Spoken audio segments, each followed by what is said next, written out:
खबर आसला माने खान सार सुइसाइड मु सांगे सांगे भाविनेनी जे सार बोधे पुओ कौन गोटे कर 2023 बा 24 जाके जो आपण थिले स्कूल रे तो सेतिक दिन भीतर कोन सर गोटे जो माने इंस्पायर हेचंदी मो द्वारा से माने स्टेट नेशनल पाइचंदी जे श्रम तिक्त श्रमल श्रमर फल मोट आपन को लागुची कोन माने एक्चुअली हम समाज रे को प्रॉब्लम पय सेही क्षतिटा हो निशा द्रव्य किसी परिमाण ले पिला मानक आम ठार दूरे मानक प्रश्न पचारे आज मोर जरा छात्र मत प्रश्न पचारे बहुत भल लगे लाइफ रे सब फेवरेट ईयर कोडा थिला हेडमास्टर चार्ज नेली 2 वर्ष से 2 वर्ष मो जीवन सबुठार बड़ परीक्षा थिला आ से मु सक्सेस 5टी हेतिला से वर्ष education education sound mind in sound body सुस्थ शरीर रे सुस्थ मन सृष्टि करवा शिक्षा आपनकर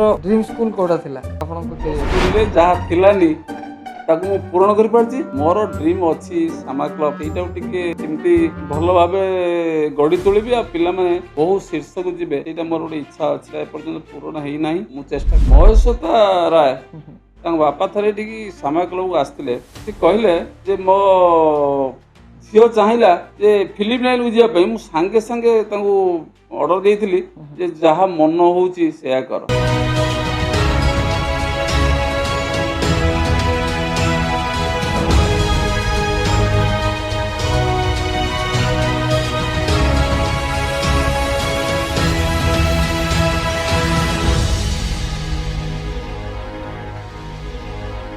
नमस्कार जय जगन्नाथ मु राजकुमार ओझा आपण मानक स्वागत करुच्ची एसकेडी स्टाइलिश का दुनिया द रियल आवाज एपिसोड नंबर 2 आज आम जहाँ को गेस्ट भाव नौकरी से जड़े अवसर प्राप्त शिक्षक जे कि आम लोकल रे बहुत सुनाम अर्जन करचंती आसंतु आमे तांको सह कथा हवा एवं बहुत मजा मस्ती करवा एबे आसंतु आमे सारंग सहित कथा हवा सर नमस्कार नमस्कार सर आपण केमति अछन बहुत सुस्थ अच्छी रिटायर्ड पर बहुत सुस्थ अच्छी सुस्थ हाँपे चेष्टा भी करुँ आज्ञा सर सर मु प्रथम कहबी आपण शिक्षक कैरियरटा 1997 रे आरंभ करथिले 1997 डिसेंबर रे हां प्रथम आपण ईश्वरपुर स्कूल रे Ishwarpur DN high school Ishwarpur रे प्रथम जॉइन करथिनी मा ईश्वरपुर नाकाणी पाखु प्रथम गली तापर जाई सेठी जॉइन कली तो तापरे 2024 रे आपनकर रिटायरमेंट हेई 2023 रे 23 रे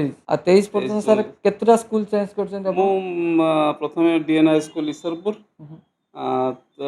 5 वर्ष पर कोल्लो हाई स्कूल आगे कोल्लो रे 4 वर्ष पर पुणी 2008 रे मु तीडिया स्कूल आसिली आ सबुठार खुशी जे मु ई हाई स्कूल पढुतनी ई हाई स्कूल शिक्षकता करनी तले बहु इच्छा मोर थिला पूर्ण करिया पई सेटा मध्ये पूर्ण करिछि सर छोटो बेला आपनकर माने कोन गोटे ड्रीम थिला शिक्षक होबार ना अलगा किछि ड्रीम थिला मु क्रीडाटा को मोर जीवन ल कामर लगेई बोली बहुत इच्छा थिला आ सेटा जाहो भगवान के दया रे ना सर क्रीडा तो समस्त खेलुचंदी बाकी आपण क्रीडा ऊपर शिक्षक हेबे बोली कोन से लक्ष्य मूल थिला ना सेटा मूल नथिला मु स्कूल ले जने शिक्षक हेबे बोली बहुत इच्छा थिला मोर मु पुनी तीडिया स्कूल जो काम अधूरा रही जाइथिला मोर इच्छा थिला ए काम नाही विशेष करी एनसीसी ता थिलानी मते बहुत दुख देइथिला सेतबेले ए सब स्कूल एनसीसी थिला आमे सेतिरु वंचित होइतिरु सेई इच्छा सेतबेले नथिला एनसीसी ना सेतबेले जे मु पढिला एनसीसी नथिला हां हां आ सेटा बहुत इच्छा थिला मोर सेटा करिया पई जाऊ म आसिला परे गोटे वर्ष परे मु से इच्छाटा पूर्ण करछि बहुत चेष्टा करी से एनसीसी को तीडिया स्कूल करछि एटा पुनी आम ब्लॉक रे एकमात्र स्कूल जोटी तीडिया स्कूल एनसीसी अछि अच्छा अच्छा माने तीडी ब्लॉक रे अन्य को स्कूल ले नाही एनसीसी अच्छा आ सर माने आपनकर माने जहा इच्छा थिला ए खेल ऊपर जहा माने स्कूल ले किसी डेवलपमेंट करिया पे सेडा आपण रिटायर्ड भीतर सब सारी दिजन आपन लागु बहुत किसी स्वप्न अधूरा रहि गेला बहुत स्वप्न सारीची आ किसी स्वप्न रहि जाईची हाँ सर आपण माने जहाँ जहाँ भाभी माने खेल को लेकिन जहाँ जहाँ भी आप टार्गेट करते सब करी फुलफिल करने तो सबू आपंकर फुलफिल हो जाए ना किसी बाकी रही जाए आ किसी बाकी रही जाइए मु तो मूलरू फुटबॉल खेलुनी तापर क्रिकेट वॉलीबॉल बैडमिंटन सबुथिरे किछि किछि पिला मोर स्टेट नेशनल पाइचंती बैडमिंटन शेष मुहूर्त में मुझे बैडमिंटन स्टार्ट कली क्रीड़ा स्कूल रे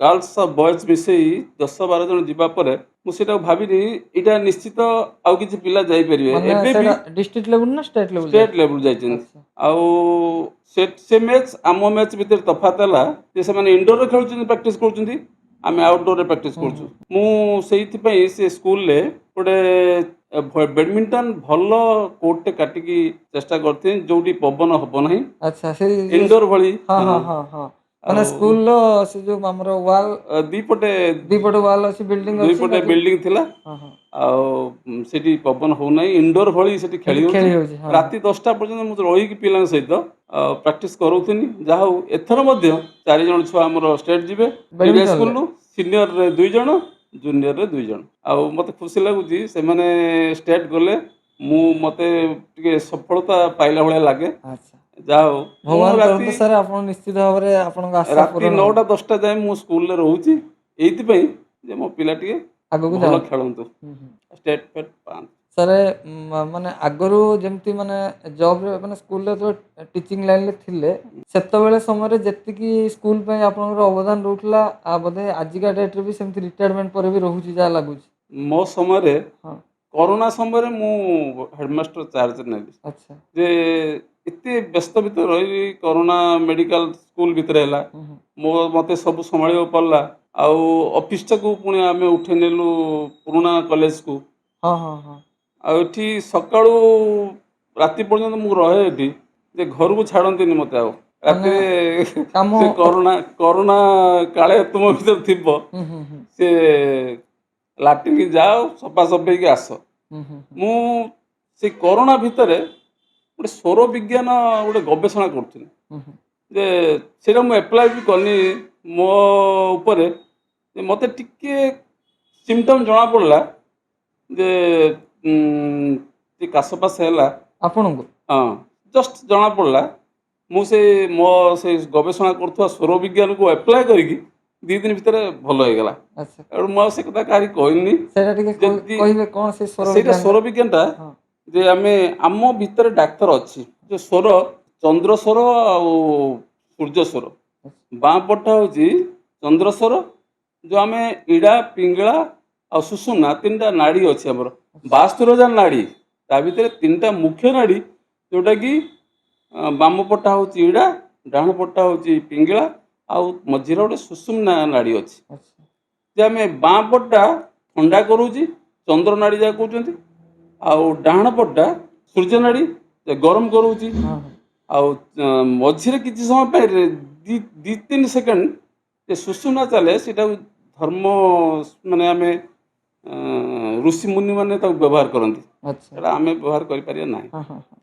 ଯେ ଗୋଟେ ସାଧାରଣ କଥାରେ ତା ଭିତରେ ପ୍ରେସର ବଢ଼ିଯାଉଛି ଆମେ ଡାହାଣ କଡ଼ରେ ଶୋଇଲେ ହୁଁ ହୁଁ ବାମ କଡ଼ରେ ବାମ ପୁଡ଼ାରେ ନିଶ୍ୱାସ ଚାଲିବ ଇଡ଼ାରେ ନିଶ୍ୱାସ ଚାଲିବ ଆଚ୍ଛା ୱିଦିନ୍ 2 ସେକେଣ୍ଡ ବା 3 ସେକେଣ୍ଡ ଭିତରେ ହୁଁ ହୁଁ ତା ପ୍ରେସର କମିଯିବ ହାଇ ଆଚ୍ଛା ପ୍ରେସର ଆଉ ଯଦି ପ୍ରେସର କମି ଯାଇଥାଏ ଆମେ ବାଁ କଡ଼ରେ ଶୋଇଲେ ଡାହାଣ କଡ଼ରେ ଡାହାଣ ପୁଡ଼ାରେ ନିଶ୍ୱାସ ଚାଲିବ ସୂର୍ଯ୍ୟ ନାଡ଼ୀରେ ପ୍ରେସର ଟିକେ ବାଲାନ୍ସ ଆସିଯିବ ଆଚ୍ଛା ଏଇଟା ମୁଁ ନିଜେ ୟୁଜ୍ କରିଛି ମୋ ମା ବୋଉ ଯିଏ ସିଏ ବେଳେବେଳେ ହଁ ତାକୁ ୟୁଜ୍ କରିକି ସେ ନିଜେ ନିଜେ ଭଲ ହେଇଯାଉଛି ଆଚ୍ଛା ମୁଁ ଯେତେବେଳେ ଦେଖିମି ସିଏ ବାଁ ପଟର ଟିକେ ନିଶ୍ୱାସ ବନ୍ଦ କରିକି ଟିକେ ଇଏ କରୁଥିବ ମୁଁ ବଢ଼ିଯାଇଛି ନିଶ୍ୱାସ ହୁଁ ହୁଁ ନା ଯେଉଁ ପ୍ରେସର ବଢ଼ିଯାଇଛି ଟିକେ ଲାଗୁଛି ସେଇଭଳିଆ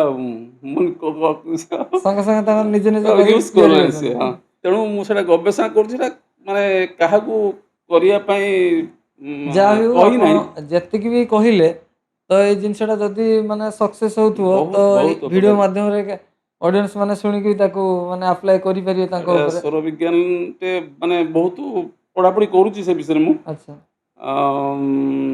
ଶୀତ ଦିନରେ ଯଦି ଆମେ ସୂର୍ଯ୍ୟନାଡ଼ର ବ୍ୟବହାର କରିବା ହୁଁ ହୁଁ ଶୀତ ଲାଗିବ ନାହିଁ ଏଟା ସୂର୍ଯ୍ୟ ନାଡିଟା ମାନେ ଗରମ କରିବ ଗରମ ସେଇଟା ରହିବ ବାଁ ପଟଟା ବନ୍ଦ କରିବେ ପୁଣି ମୁନି ଋଷିମାନେ ଗୋଟେ କାଠରେ ଗୋଟେ ବ୍ୟବହାର କରୁଥିଲେ ଦଣ୍ଡଟେ ଆଚ୍ଛା ଯୋଗ ଦଣ୍ଡ ଯାହା କହୁଥିଲେ ହଁ ହଁ ଏମିତି ହାତ ରଖିକି ଏମିତି କରନ୍ତି ବ୍ୟବହାର କରୁଥିଲେ ହଁ ହଁ ହଁ ଆମେ ଭାବନ୍ତି ବୋଧେ ଯୋଗୀମାନେ ତ ବ୍ୟବହାର କରନ୍ତି ହଁ ସେଇଟା ହଁ ପ୍ରକୃତରେ ସେଇଆ ନୁହେଁ ସେ ମାନେ ନାଡ଼ି ଚେଞ୍ଜ କରିବା ପାଇଁ ଧର ବାମ ପଟେ ଚାଲିଛି ବାମ ପଟେ ବ୍ଲକ୍ କରିକି ସେଟାକୁ ସେ ଡାହାଣ ପଟେ ଚଲେଇବା ପାଇଁ ସେଟା ଦଣ୍ଡ ନାଡ଼ି ଯୋଉ ଯୋଗ ଦଣ୍ଡଟାକୁ ବ୍ୟବହାର କରୁଥିଲେ। ଆଚ୍ଛା ବହୁତ କଥା ଅଛି, ଆମେ ତ ଏଇ ସବୁ କହିହେବନି ସେଠି, ହୁଁ ହୁଁ ହୁଁ ମୁଁ ତାକୁ ବାହାରେ ପ୍ରକାଶ କରିବା ପାଇଁ ଚାହୁଁନି। ଆଚ୍ଛା ଆଉ ଯାହା ହଉ ମୁଁ ନିଜେ ତାକୁ ଆଗେ ବ୍ୟବହାର କରୁଛି। ମୁଁ ବିଶେଷ କରିକି ସେ କରୋନା ଠାରୁ ମୁଁ ମେଡ଼ିକାଲ ଯାଇନାହିଁ, ତ ନିଜେ ନିଜେ ସବୁ ନିଜେ ଟ୍ରିଟମେଣ୍ଟ ଆପଣ ନିଜେ କରିଦଉଛନ୍ତି। ଟ୍ରିଟମେଣ୍ଟ କରୁଛି। ଆମେ ଘରର ତ ବି କିଛି ଏଇ ଯୋଉଟା ସୌର ବିଜ୍ଞାନଟା ଯୋଉଟା ଆପଣ ବର୍ତ୍ତମାନ ଯୋଉଟା ଉପରେ ରିସର୍ଚ୍ଚ କରୁଛନ୍ତି, ଯଦି ଭଗବାନଙ୍କ ଦ୍ୱାରା ଆପଣ ସଫଳ ହେଇଗଲେ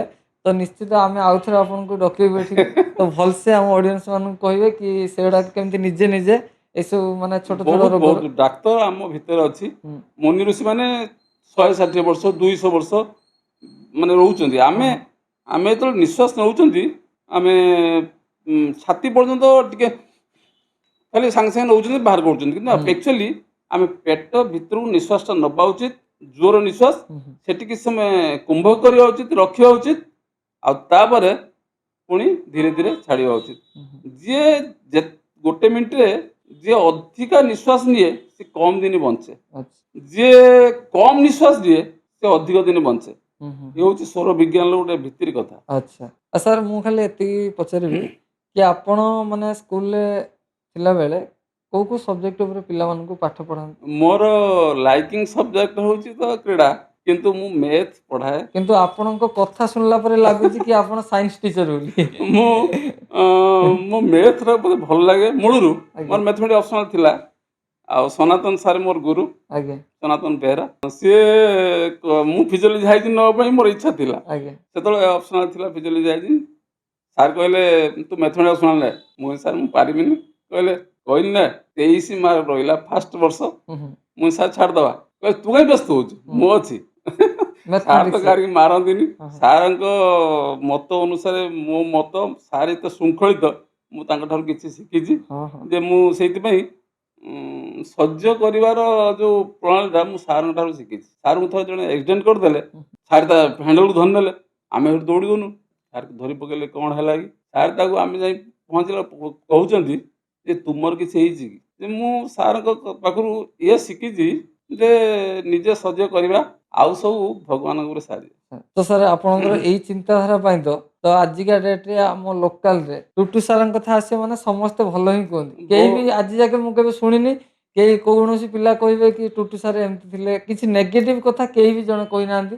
ମୁଁ ପଦପଦବୀକି ଭଲ ପାଏନି। ମୁଁ ଏଇ ସ୍ନେହ ନିଜର ମମତା କର୍ମଟାକୁ ପିଲାମାନଙ୍କ ସହ। ସବୁବେଳେ ମୁଁ ସାମା କ୍ଲବରେ ସମସ୍ତେ ଜାଣିଛନ୍ତି, ସାମା କ୍ଲବରେ ଗୋଟେ ପ୍ରେସିଡେଣ୍ଟ ସେକ୍ରେଟାରୀ ଅଛି। ଆଚ୍ଛା, କିଛି ନାହିଁ, ମୁଁ କୌଣସି ପଦପଦବୀ ନାହିଁ। ହଁ ହଁ ମୁଁ ହାଇସ୍କୁଲରେ ମଧ୍ୟ ମାନେ ନେବା ପାଇଁ ଚାହିଁ କିନ୍ତୁ ନଥିଲି। ପଦପଦବୀ ଠାରୁ ତ ଅଧିକା ଆପଣ ମାନେ ଆପଣଙ୍କ କଥା ଯାହା ଲାଗୁଛି ଆପଣ ପଦପଦବୀ ନଥାଇକି ବି ସେଇ ପଦପଦବୀ ଲେବୁଲର କାମ କରୁଛନ୍ତି। ପିଲା କେମିତି ନ୍ୟାସନାଲ୍ ଯିବେ, କେମିତି ହଷ୍ଟେଲରେ ହୁଁ ପାଇବେ, ମୋର ରାତି ଦିନ ମୋର ସେଇ ଚିନ୍ତାରେ ଥାଏ ଯେ ଏଇ କିଛି ଦିନ ତଳେ ହୁଁ ହୁଁ ଭାବିନି ହ୍ୟାଣ୍ଡବଲ୍ ଟିମ୍ଟା ବୋଧେ 3ଟି ବ୍ଲକରେ ନାହିଁ, ଆଉ ପିଲାଙ୍କୁ ଟିକେ ଶିଖେଇଦେଲେ ଗୋଟେ ଦୁଇଟା ଷ୍ଟେଟ୍ ପାଇଯାଆନ୍ତେ। ହୁଁ ହୁଁ 5 ଦିନ ଶିଖେଇଛି। ମୋ ଯାହା ଶିଖିଛି ଟ୍ରିକ୍ ମୁଁ ଯେଉଁ ବାଲିଆପାଳରେ ଟ୍ରେନିଂ ନେଲାବେଳେ ହ୍ୟାଣ୍ଡବଲ୍ ମୋର ଥିଲା ମେଜର ଗେମ୍ରେ।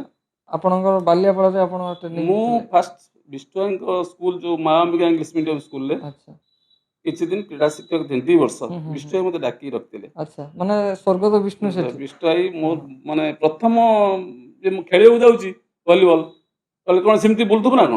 ତାମାନେ ଆପଣଙ୍କର ଖେଳ ଉପରେ ଆପଣଙ୍କୁ ଇନ୍ସପାଇରେସନ୍ ବିଷ୍ଣୁ ଭାଇ ଥିଲେ। ବିଷ୍ଣୁଭାଇ କରିଛନ୍ତି। ଠିକ୍ ମୁଁ ଅଛି। ଖେଳିବାକୁ ଯାଉଛି ସାମା କ୍ଲବରେ, ବିଷ୍ଣୁଭାଇ ସିଆଡ଼ୁ ଗୋଟେ ସ୍କୁଟର ନେଇକି ଆଇଲେ, କହିଲେ ସବୁଦିନ ଖେଳୁଥିବୁ ନା କ'ଣ? ହୁଁ ମୁଁ କହିଲି ଖେଳରେ ଛାଡ଼ିଦେବି ନା, କାଲି ଯାଇ ଜଏନ୍ କରିବି ମୋ ସ୍କୁଲରେ। ଏଇଟା ସାର୍ କୋଉ ମସିହା କଥା କହୁଛନ୍ତି? ଏଇଟା ବୋଧେ 2000 ମସିହା। ଆଚ୍ଛା ମାନେ ସେତେବେଳକୁ ଅଲରେଡି ଆପଣ ଶିକ୍ଷକ ଭାବରେ ଜଏନ୍ କରିସାରିଲେଣି ସ୍କୁଲରେ। ନା ସେଇଟା ହେଉଛି 93 ବୋଧେ। ଆଚ୍ଛା ମାନେ ତା ପୂର୍ବରୁ। ହଁ ହୁଁ ଜଷ୍ଟ ପୂର୍ବରୁ ଏ 2 ବର୍ଷ ଖଣ୍ଡେ ମୁଁ ସେଠି କହିଲେ ମୋ ସ୍କୁଲରେ ଯାଇ ଜଏନ୍ କରିବୁ। ହୁଁ ବିଷ୍ଣୁ ସ୍କୁଲ କୋଉଟା? ହୁଁ ହୁଁ ତାପରେ ଶୁଣିଲି ମା ଅମ୍ବିକା ମିଡ଼ିୟମ୍ ସ୍କୁଲଟା ହେଉଛି ବିଷ୍ଣୁଭାଇଙ୍କର।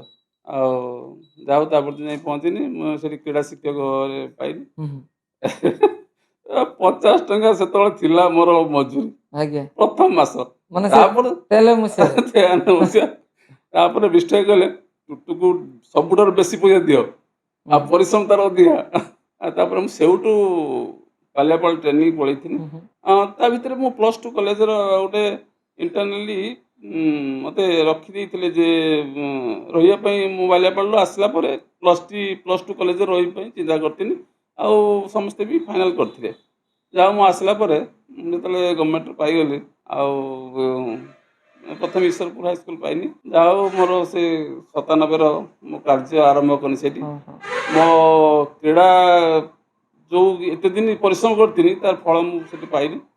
ବହୁତ ଭଲ ଲାଗିଲା। ମୁଁ କ୍ରୀଡ଼ାଟାକୁ ମୋର ମାନେ ଆପଣଙ୍କର ମାନେ ଗୋଟେ ଇମୋସନ୍ ଆଉ ସେଇଟା ମୋର ଶେଷ କରିମି ବୋଲି ମୁଁ ଚିନ୍ତା କରୁଛି। ଆଚ୍ଛା 1997ରେ ଆପଣଙ୍କର ଶିକ୍ଷକ କ୍ୟାରିୟର ଆରମ୍ଭ କରିଥିଲେ। ହୁଁ। କି 2023 ବା 24 ଯାକେ ଯେଉଁ ଆପଣ ଥିଲେ ସ୍କୁଲରେ, ତ ସେତିକି ଦିନ ଭିତରେ କ'ଣ ସାର୍ ଗୋଟେ ଅନୁଭବ କରୁଛନ୍ତି, ମାନେ ଏତିକି ଦିନ ହେଲା କ'ଣ ଚେଞ୍ଜିଂ ଟିକେ ସର୍ଟଲି ଖାଲି ସର୍ଟରେ କହିଦେବେ ଖାଲି। ଯେ ବହୁ ପିଲା ହୁଁ ଯେଉଁମାନେ ଇନ୍ସପାୟାର ହେଇଛନ୍ତି ମୋ ଦ୍ୱାରା ହୁଁ ହୁଁ ସେମାନେ ଷ୍ଟେଟ୍ ନ୍ୟାସନାଲ୍ ପାଇଛନ୍ତି। ହୁଁ ଯେ ଶ୍ରମ ତିକ୍ତ ଶ୍ରମର ଫଳ ମଧୁର। ହୁଁ labour is bitter but is fruit is sweet. ହୁଁ ଏଇ କଥା ଯିଏ ଜାଣିଛି, ଯେ ପ୍ରଥମେ କହିବ ଖେଳରୁ ଆମେ କ'ଣ ପାଇବା, ଯାହାକୁ ଗାର୍ଡ଼ିଆନ ପଚାରେ କ'ଣ ସବୁବେଳେ ଖେଳୁଛି ହୁଁ ହୁଁ ହୁଁ ସେ ଜାଣିନାହାନ୍ତି। ମୁଁ ନିଜେ ଜାଣେ। ପ୍ରାୟତଃ ଗାର୍ଡିଆନ୍ସ ମାନେ ଖାଲି ପାଠ ପଢିବା ପାଇଁ ପିଲାଙ୍କୁ ଯେତିକି ତେଣୁ ଫୋକସ୍ କରନ୍ତି। ଯେଉଁମାନେ ନ୍ୟାସନାଲ୍ ପାଇଛନ୍ତି, ମୁଁ ଗୋଟେ ପିଲା ନାଁ କହୁନାହିଁ, ହୁଁ ହୁଁ ସିଏ ବୋଧେ ନିଜକୁ ଖରାପ ଭାବୁଥିବ। ମୁଁ ତ ଯେତେବେଳେ କୋଲ୍ହା ସ୍କୁଲ ଥିଲାବେଳେ ତାକୁ ଭଲିବଲ୍ ଖେଳିବା ପାଇଁ କହିନି, ଆଉ ସେ ଭଲ ଖେଳିଲା। ସେ ଭଲ ପଢ଼ୁଥିଲା, କ୍ଲାସ୍ରେ ଫାଷ୍ଟ ହେଉଥିଲା। ମୁଁ ତାକୁ କଟକରେ ଥାଏ ଭଲି ଖେଳ, ତା ବାପା ମନା କଲେ ସେ ଯିବନି, ଫାଷ୍ଟ ହେଉଛି ସେ ଯିବନି କ୍ଲାସ୍। ବାଧ୍ୟ କରିଥିଲି, ତା ବାପା ଜଣେ ଶିକ୍ଷକ, ଆଉ ବାଧ୍ୟ କରିଥିଲି ଯେ ସେ ଯାଉ। ମୁଁ ସିଲେକ୍ସନ୍ କରିଦେଇଛି, ସେ ମେଡ଼ିକାଲରେ ପାଇଲା। ଆଉ ଏଇ ସାର୍ଟିଫିକେଟ୍ ବହୁତ ସାହାଯ୍ୟ କଲା। ସିଏ ମୁଁ ନୁହେଁ, ସିଏ ମୋତେ ଫୋନ୍ କରି କହିଲା, ସାର୍ ଏ ସାର୍ଟିଫିକେଟ୍ ମୋର ଏତେ କାମରେ ଆସିଲା। ମୁଁ କହିନି ସେ ସାର୍ଙ୍କୁ ସେଇ କଥା ଟିକେ କହିବୁ ବାପାଙ୍କୁ। ବହୁତ ଖୁସି ଲାଗିଲା ଯେ ନିହାତି ସେ ଛୁଆଟି କଥା ମୋତେ ଖୁସି ଫୋନ୍ ଲାଗେ। କରି କହିଲା। ତେଣୁ ଏଇଭଳି ଯେତେବେଳେ ଫୋନ୍ ଆସେ ମୋର ଟିକେ ପାୱାର ନିଶ୍ଚିତ ବଢ଼ିଯାଏ ଯେ ମୋ ପିଲା ଗୋଟେ ଆଜି ଚାକିରି ଆଜି ପାଇଲା। ଆଗକୁ ଯାଇଛନ୍ତି, ବାସ୍ ଖାଲି ଏଇ ନୁହେଁ, ଆପଣଙ୍କର ପରିଶ୍ରମର ଫଳଟା ଫଳ ନିଶ୍ଚିତ ମିଳୁଛି। ସେଇ ପିଲା ଯେତେବେଳେ ଚାକିରି ପାଆନ୍ତି, ହଁ ମୋର ଇଚ୍ଛା ସେୟା ଯେ ପିଲାମାନେ ଏନଗେଜ୍ ହୁଅନ୍ତୁ। ଯଦି ଏନଗେଜ୍ ନ ହୁଅନ୍ତି ସେ କାହିଁକି ଖେଳିବେ କାହିଁକି? ହଁ ହଁ ବହୁତ ଛୁଆ ଚାକିରି ପାଇଛନ୍ତି, ବହୁତ ଛୁଆ। ଏଇ ବାପୁନ ମୃତ୍ୟୁଞ୍ଜୟ ତ୍ରିପାଠୀ, ଆଚ୍ଛା ଆମର ଯେ ପୋଲିସରେ ଅଛି ଆମର ଶଶିକାନ୍ତ ଭୋଇ, ଆଚ୍ଛା ଇଭିନ୍ ଝିଅ ଛୁଆ, ହଁ ମୁଁ ଗୋଟେ ଝିଅ ଟିମ୍ କରିଥିଲି ଭଲିବଲ୍ କିଛି ଦିନ ପାଇଁ କରିଥିଲି। ବହୁତ ବଦନାମ ମୋତେ ମୁଣ୍ଡେଇବାକୁ ପଡ଼ିଲା। କ'ଣ ସେ ଝିଅ ଛୁଆ ଆସିକି ସକାଳୁ ଡେଉଁଛନ୍ତି, ଇଏ କରୁଛନ୍ତି। ଯେତେବେଳେ ଏଠି ନହେଲା, ମୁଁ କୋଲ୍ହା ହାଇସ୍କୁଲ ସେତେବେଳେ ଥାଏ, କୋଲ୍ହା ହାଇସ୍କୁଲ ବି ଟିମ୍ ନେଇକି ଗନି। ସେଠି ପ୍ରାକ୍ଟିସ୍ କରିନି। ଗୋଟେ ବୁଢ଼ା ପିଅନ୍ ଥିଲା ଆମର ସେଠି, ତାକୁ ଜଗେଇ ଦେଇକି ମୁଁ ଘରକୁ ଆସେ। ଆଉ ସିଏ ମାନେ ଏତେ ସୁନ୍ଦର ଲାଗିଲା। ସେ 6 ଜଣ ଯାକ ପୋଲିସର, 5 ଜଣ ପୋଲିସର ପାଇଲେ, ଜଣେ ରହିଯାଇଥିଲା ସେ ଏକ୍ସାଇଜର ପାଇଲା ପଛରେ। ଆଚ୍ଛା ଆଉ ସେମାନେ ଯୋଉଠି ଦେଖନ୍ତି ପୋଲିସ ଡ୍ରେସର, ମୁଁ ଆଗେ ମନା କରେ ସେଇଠି ଆସିକି। ତ ନିଶ୍ଚିତ ଭାବରେ ସେ ବହୁତ ବଢ଼ିଆ ଆପଣଙ୍କୁ ଲାଗେ। ପ୍ରେରଣା ସେ ପାଇକି ସେ ଆଗକୁ ଆମ ଯାଇଛନ୍ତି। ବଳ 2 ଜଣ, ଏଇ ଯେ 2 ଜଣ ଯାକ ବଳ, ଆଉ ଜଣେ ସେ ମମତା ଦାସ ହୁଁ ହରିପୁର, ହୁଁ ସେ ଏକ୍ସାଇଜରେ ପାଇଛି। ବହୁତ ଖୁସି ଲାଗେ ସେମାନେ ଯେତେବେଳେ ଫୋନ୍ କରନ୍ତି, ଆଉ ବହୁତ ଖୁସି ଲାଗେ। ଯାହା ହଉ ମୋର ଜୀବନ ସାର୍ଥକ ହେଇଛି। ମୁଁ ସେ ଝିଅ ଟିମ୍ଟି କରିଛି, ତାପରେ ଆଉ ଝିଅ ଟିମ୍ ହେଇନାହିଁ। କରିନାହିଁ। ଆପଣଙ୍କ ଭଳିଆ ଯଦି ସେମିତି କୋଅପରେଟ୍ କରିବେ ସମସ୍ତେ, ଯିଏ ବି ବର୍ତ୍ତମାନ ଯିଏ ସେମିତି ବହୁତ ଅଫର୍ ଆସୁଛି ବର୍ତ୍ତମାନ, ହଁ ଯେ ସମସ୍ତେ କହୁଛନ୍ତି ଝିଅ ଛୁଆଙ୍କୁ ଟିକେ ଶିଖେଇକି, ଏ ଆମର ଅଭିଲିପ୍ସା ପାଢ଼ୀ ହଁ ହଁ ଯେଉଁ ପିଲାଟି, ଲିପ୍ସା ପାଢ଼ୀ ଯେଉଁ ଆମର NCC ଫାଷ୍ଟ ବ୍ୟାଚ୍ ମୋର ସିଏ। ହଁ ହଁ ତାପରେ ସେ ବହୁତ ଦାୟିତ୍ୱ ନେଇଗଲା ହଁ ସେ ମୋ ଠାରୁ। ସେ ମାନେ ବହୁତ ଆକ୍ଟିଭ ଦାୟିତ୍ୱ ନେଇଛି। ପିଲାଟା ହଁ, ଆକ୍ଟିଭ ପିଲା। ବହୁତ ଆକ୍ଟିଭ ଯାହା ହଉ ତାକୁ ପାରିଶ୍ରମିକ ନଦେଲେ ମଧ୍ୟ ସେ ଆସିକି ବହୁତ ପରିଶ୍ରମ କରେ। କରେ ହଁ ସେ ଏତେ ଆକ୍ଟିଭ ଯେ କ୍ରିକେଟ ଖେଳ ଆସିଲା ଷ୍ଟେଟ୍ ଯିବେ, ହୁଁ ହୁଁ କହିଲା ସାର୍ ମୁଁ କ୍ରିକେଟ ଜାଣିନି। ଆମର ଯେଉଁ ଘର ଭାଙ୍ଗି ଯାଇଥାଏ ସ୍କୁଲ ଘର, ଯେଉଁ ଲମ୍ବା ପକ୍କାଟା ଥାଏ, ତଳିଟା ହଁ ତଳିଟା ଥାଏ, ହଁ ହଁ ମୁଁ ସେଇଠି କୋଟ୍ କାଟିକି ତାକୁ ଖାଲି ବ୍ୟାଟିଂ ଷ୍ଟାଇଲଟା କହିଦେନି। ଆଉ ମାନେ ଧୁମ୍ ମାରିବା ପାଇଁ ତାକୁ ସେଇ ଟ୍ରିକ୍ଟା କହିଦେନି। ଆଚ୍ଛା ସେ ବିଶ୍ୱାସ କରିବେନି, ଏମିତି ମାରିଲା ସେ ବଲ୍, ସେ ମଣିପୁର ତାଙ୍କ କୋଚ୍ ଆସିକି କହିଲେ ଆମ ଟିମ୍ର ଖେଳିବ। ସେ ଆଚ୍ଛା ମୋତେ ବା ଫୋନ୍ କରି କହିଲା, ସାର୍ ମୁଁ ମଣିପୁର କୋଚ୍ କହୁଛନ୍ତି, ମୁଁ ତାଙ୍କ ଟିମ୍ ବି ପଳେଇବି। ଆଚ୍ଛା ମୁଟେ ଯାଆନା, ତୁ ପଳିଆ ପଳିଆ, ଆମ ଓଡ଼ିଶାର ରଥ। ଆଚ୍ଛା ତାପରେ ଆଉ ଗୋଟେ କଥା ସାର୍, ଆପଣ ମାନେ ଯେତେ ଭଲ କୋଚ୍ ଦେଲେ ବି ଯଦି ପିଲାମାନଙ୍କର ଯଦି ସେତିକି ଶିଖିବାର ଇଚ୍ଛା ନଥିବ, ତାହେଲେ ସିଏ ବେଶୀ ଆଗେଇ ଯାଇପାରିବେ ନାହିଁ। Sound mind in sound body. ହୁଁ ସୁସ୍ଥ ଶରୀରରେ ସୁସ୍ଥ ମନ ସୃଷ୍ଟି କରିବା କ୍ରୀଡ଼ାର ଲକ୍ଷ୍ୟ। ହଁ ଯଦି ଆମେ ସୁସ୍ଥ ଶରୀର ଚାହିଁବା ତାପରେ ସୁସ୍ଥ ମନ। ସୁସ୍ଥ ଶରୀର ଆସିବ କୋଉଠୁ? ହଁ ସୁସ୍ଥ ଶରୀର କ୍ରୀଡ଼ାରୁ ଆସିବ। ହୁଁ ଆମେ ଯଦି ଖେଳୁନଥିବା ୱାର୍କଆଉଟ୍ ତ ନିହାତି ଦରକାର ଜଣେ body। ସୁସ୍ଥ ଶରୀର ନଥିବା ପିଲା ମାଇଣ୍ଡ ଭଲ ଆସିବ ନାହିଁ, ପଢି ପାରିବ ନାହିଁ ସେ ବୁଝିଲ ନା। ଜଣେ ଜ୍ୱର ହେଇଥିବ ସେ କେମିତି ଖେଳିବ ନା କେମିତି ପାଠ ପଢିବ? ତେଣୁ ଶରୀରଟା ସୁସ୍ଥ ରଖିବା ଫିଜିକାଲି ଦରକାର। ଫିଟ୍ ରହିଲେ ମେଣ୍ଟାଲି ଅଟୋମେଟିକ ସୁସ୍ଥ ଫିଟ୍ ରହିବ। ଶରୀର ରହିଲେ ସୁସ୍ଥ ମନ ସୃଷ୍ଟି ହବ। ହୁଁ ଏଇଟା ହଉଛି କ୍ରୀଡ଼ାର ଲକ୍ଷ୍ୟ। ମୁଁ ତାକୁ ପାଥେୟ କରିଛି। ତେଣୁ କିଏ ସେଟାକୁ ଗ୍ରହଣ କରିପାରେ ନ ଗ୍ରହଣ କରିପାରେ। ଆଚ୍ଛା ଯିଏ ଗ୍ରହଣ କଲା ତାକୁ କାମରେ ଯୋଉଦିନ ଲଗେଇବ ହୁଁ ସେଇଦିନ ସେ ସାର୍ଥକ ହବ। ହଁ ତେଣୁ ଯଦି କାମ ନ ଲଗେଇ ପାଇଲା ସେ ଖାଲି ପଢି ଦେଇକି ଆମେ ତାକୁ କିଛି କାମ ଲଗେଇବାନି, କିଛି ଲାଭ ନାହିଁ ସେଥିରେ ପାଠ ପଢା। ସାର୍ ଆପଣ ବର୍ତ୍ତମାନ କୁହନ୍ତୁ କି ଆପଣ କେତେ ପ୍ରକାର ଖେଳ ମାନେ ପିଲାଙ୍କୁ କୋର୍ସ ଦେଇପାରିବେ? ମୁଁ ହଁ ଫୁଟବଲ, ଆଜ୍ଞା ଭଲିବଲ, କ୍ରିକେଟ, ବ୍ୟାଡମିଣ୍ଟନ, ହ୍ୟାଣ୍ଡବଲ ଏତିକି ଖେଳ ମୁଁ ମେଜର ଗେମ୍ ରଖିଛି, ମାନେ ଆଚ୍ଛା ପ୍ରାକ୍ଟିସ କରିଛି। ତା ବ୍ୟତୀତ ଇନଡୋର ଗେମ୍ରେ ଆଚ୍ଛା carrom, chess. Badminton indoor game badminton ଟା ମୁଁ ମେଜର ଗେମ୍ ଭିତରେ ରଖିଛି। ଆଚ୍ଛା ସେଇଟା ଏଇଥିପାଇଁ ଯେ ବାହାରେ ଖେଳ ହଉଛି, ନା ଇନଡୋରକୁ ସେଇଟା ଯାଇନି। ଇନଡୋର କଥା ଆପଣ ହଁ। କହିଲେ ତ। ହଁ ତେଣୁ ଏଥିରେ ପିଲା ମୋର ବାହାରକୁ ସବୁ ଯାଇଛନ୍ତି। ଏତିକି ଗେମ୍ ମୁଁ ଭଲ ଭାବେ ପିଲାମାନଙ୍କୁ କୋଚିଂ ଦେଇପାରିବି। ଆପଣଙ୍କ ଚାକିରି କ୍ୟାରିୟର ଭିତରେ ସବୁଠୁ ଟପ୍ 10 10ଟା ପିଲା ସବୁଠୁ ହାଇ ରାଙ୍କ ଯେଉଁମାନେ ଅଛନ୍ତି ଓଡ଼ିଶା ବାହାରେ କି କ'ଣ କୋଉ ପୋଜିସନରେ ସବୁ ଅଛନ୍ତି? ଆର୍ମିରେ 3 ଜଣ ଅଛନ୍ତି, ହୁଁ ପୋଲିସରେ 6-7 ଜଣ ଅଛନ୍ତି, ଆଚ୍ଛା ପିଇଟିରେ ମାନେ 8 ଟିଚିଂ ଲାଇନରେ। ଟିଚିଂ ଲାଇନରେ 8-10 ଜଣ ରହିଲେଣି। ଆଚ୍ଛା ଆଉ ଏଇଭଳି ବହୁତ ପିଲା ରହିଯାଇଛନ୍ତି, ମୁଁ ଆଉ ଜାଣିପାରୁନି ତାଙ୍କୁ। ଆଚ୍ଛା ସେ ବିବେକ ବୋଲି ଗୋଟେ ପିଲାଟେ ଈଶ୍ୱରପୁର ପିଲା, ସେ ତାକୁ ଫୁଟବଲ କୋଚିଂ ଦିଆହଉଥିଲା। ଏଠି ଯୋଉ ଅବସ୍ଥା, ପଡିଆ ନାହିଁ, ଆଣ୍ଠିଏ ପାଣି, ମୁଁ ଦେଖିନି ଏଠି ଖେଳି ପାରିବନି। ତେଣୁ ମୁଁ ତାକୁ ଫୁଟବଲ ଗୋଲକିପର ପ୍ରାକ୍ଟିସ କରିନି ଅଳ୍ପ ଜାଗାରେ। ହୁଁ ହୁଁ ସେ ଗୋଟେ ବେଷ୍ଟ ଗୋଲକିପର ହେଇଗଲା। ସେ ଆର୍ମିର ଚାକିରି କରିଛି। ଆଉ ମୋ ପାଖରେ ଛିଡା ହେଇକି ମୁଁ କାହାକୁ ଗୋଟେ କହୁଛି ଯେ ବିବେକ ବୋଲି ଗୋଟେ ପିଲାଟେ ଈଶ୍ୱରପୁର ଥିଲା, କହିଲା ସାର୍ ମୁଁ ବା ବିବେକ। ଆଚ୍ଛା ଏଇଭଳି ମାନେ ବହୁତ ଖୁସି ଲାଗେ ସେ ହଁ ପିଲାମାନଙ୍କୁ। ନିଶ୍ଚିତ ଏଗୁଡ଼ା ତ ଖୁସି ଲାଗିବ। ଆଉ ସାର୍ ମାନେ ମୁଁ କହୁଛି କି ସେଦିନର ଯେଉଁ ପିଲାମାନେ ଥିଲେ, ଯେଉଁ 1997ରେ ଆପଣ ଯେଉଁ ଦେଖି ଆସୁଥିବେ ଯେଉଁ ପିଲାଙ୍କର ପାଠ ପଢ଼ିବା ଶୈଳୀ ବା ଖେଳିବାର ଶିକ୍ଷା ମାନେ ରିସିଭ୍ କରିବାର ଯେଉଁ ଶୈଳୀ ଥିଲା, ତ ଆଜିକା ଡେଟ୍ରେ ଯେଉଁ ପିଲା ଅଛନ୍ତି ତାଙ୍କ ଭିତରେ ସାର୍ କ'ଣ ଫରକ ରହୁଛି? ଟିକେ ଅନ୍ୟମନସ୍କ ପିଲା ହେଇଛନ୍ତି ଯେ ସେଇଟା ଆପଣଙ୍କୁ ଲାଗୁଛି କ'ଣ ମାନେ ଆକ୍ଚୁଆଲି ଆମ ସମାଜରେ କୋଉ ପ୍ରୋବ୍ଲେମ୍ ପାଇଁ ସେଇ କ୍ଷତିଟା ହେଉଛି? ସେ କ୍ଷତିଟା ଯେ ନିଶା ଦ୍ରବ୍ୟ ହୁଁ ହୁଁ କିଛି ପରିମାଣରେ ପିଲାମାନଙ୍କୁ ଆମଠାରୁ ଦୂରେଇ ନେଉଛି। ଯେ ଭଲ ଖେଳୁଛନ୍ତି ହୁଁ କିନ୍ତୁ କୁସଙ୍ଗରେ ପଡ଼ିକି କିଛି ପିଲା ଯେ ରେଗୁଲାର ହଉନାହାନ୍ତି, ହୁଁ ହୁଁ ଯେ ଯାହା ପ୍ରାକ୍ଟିସ କରିବା କଥା କରିପାରୁନାହାନ୍ତି, ତ କାମରେ ଲଗେଇ ପାରୁନାହାନ୍ତି। ସେଥିପାଇଁ ସେମାନେ ଫେଲୁଅର ହଉଛନ୍ତି। ଯୋଉମାନେ କାମରେ ଲଗଉଛନ୍ତି, ମୁଁ ତ ଆଜି ଦେଖୁଥିଲି ମାନେ ଷଷ୍ଠ ସପ୍ତମ ପିଲା ସିଏ ଏତେ ସୁନ୍ଦର ଖେଳିଲେଣି, ଯଦି ସେମାନେ ସେଟାକୁ ଚାଲୁ ଠିକ୍ ରଖନ୍ତି ଲାଇନରେ ରହିକି ଯିବେ। ରୁହନ୍ତି ନିଶ୍ଚୟ ସେମାନେ 5 ବର୍ଷ ଷ୍ଟେଟ୍ ଖେଳିବାକୁ ଯିବେ ହୁଁ ହୁଁ ଏ ହୁଁ ବର୍ଷ। ଆଉ ଯଦି ସେମାନେ ବେଲାଇନ ହେଇଯାଆନ୍ତି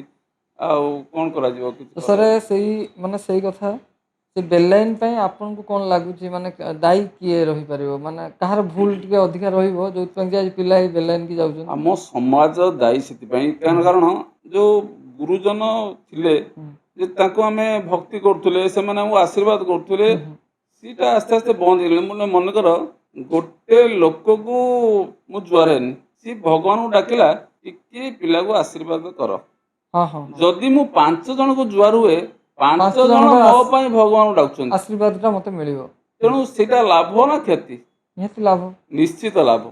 ସେଇଟା ଆସ୍ତେ ଆସ୍ତେ ବନ୍ଦ ହେଇଯାଇଛି, ହଁ କମି ଯାଉଛି। ଯୋଉଟା କି ଆମେ ଆମ ଗୁରୁଙ୍କ ପାଖରୁ ଶିଖିଥିଲୁ ସେଇଟା। ହୁଁ ହୁଁ ହୁଁ ମୁଁ ସେ ପିଲାଙ୍କୁ ବି ବହୁତ ଥର ସ୍କୁଲରେ କହିଛି ଯେ ସେଇଟା ଯଦି ତୁମେ ଯିଏ ବଡ଼ ହବାକୁ ଚାହିଁବ ନଇଁବାକୁ ପଡ଼ିବ। ହୁଁ ହୁଁ ସ୍ପ୍ରିଙ୍ଗ ଯେମିତି ହୁଁ ଚାପି ଦେଲେ, ଚାପିକି ଛାଡ଼ିଦେଲେ ବହୁତ ଲମ୍ବା ହେଇଯାଏ, ହୁଁ ସେମିତି ତୁମେ ଯେତେ ନଇଁବ ସେତେ ଉପରକୁ ଉଠିବ। ଏ କଥା ପ୍ରଥମେ ଚିନ୍ତା କରିବା ଉଚିତ। ପିଲାମାନେ ସେ ପୁଣି ତାଙ୍କର ଅଭିଭାବକ ସେଇଟା ତାଙ୍କୁ ମୂଳରୁ ଶିଖିବା ଉଚିତ। ମାନେ ଗାର୍ଡିଆନ୍ସ ମାନଙ୍କର ବି ବହୁତ ସାରା ଦାୟିତ୍ୱ ବହୁତ ରହୁଛି। ଭୂମିକା, ବହୁତ ଭୂମିକା।